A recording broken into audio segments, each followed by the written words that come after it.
So here we have the team captain of the Cebu City and the MVP. So how do you feel about winning and being the best MVP?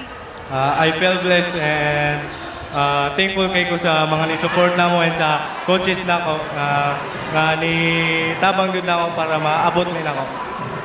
So, Mr. MVP, what is your motivation to win this game? My motivation is my family, my coaches, and my friends. Na-motivate ko kay halos nila wala naka-experience ng palaro, so nanikamot ko para sa nila. So, what nakaganan isulti sa may Pasalamat lang ko sa Cebu City and sa Naga City sa pag-ari nga venue ang Sibera and sa coaches na ko and especially ka Sir Danville kay hago kayo si Sir Danville hatod siya sa bahay ug sa mua.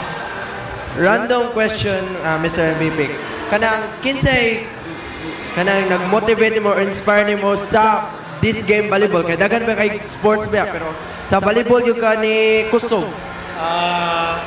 Ang ni motivate ko na ako kay my brothers kay kuwansa sila, volleyball players at sila. And ako sa una kay basket ko akong giduaan and gi-motivate ko nila nga muduwa og volleyball kay ako na daw ang malahi nila ba. So mo to ni training ko, kasapan ko nila di ko mo training. So mo to ang family brothers. Which school man sila ni-represent kaya?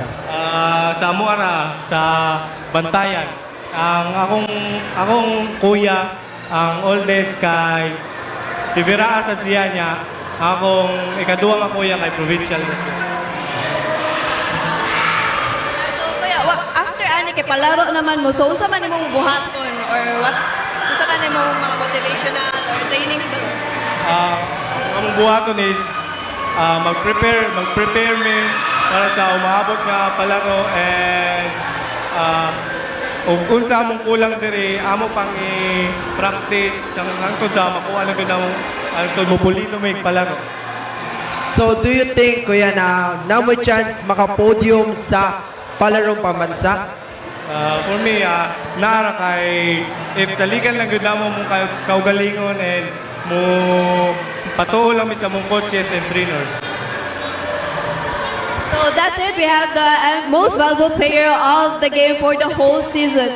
So this is your Biancalis Manlasa. I am with J.R. Manrolio and the MVP of the game.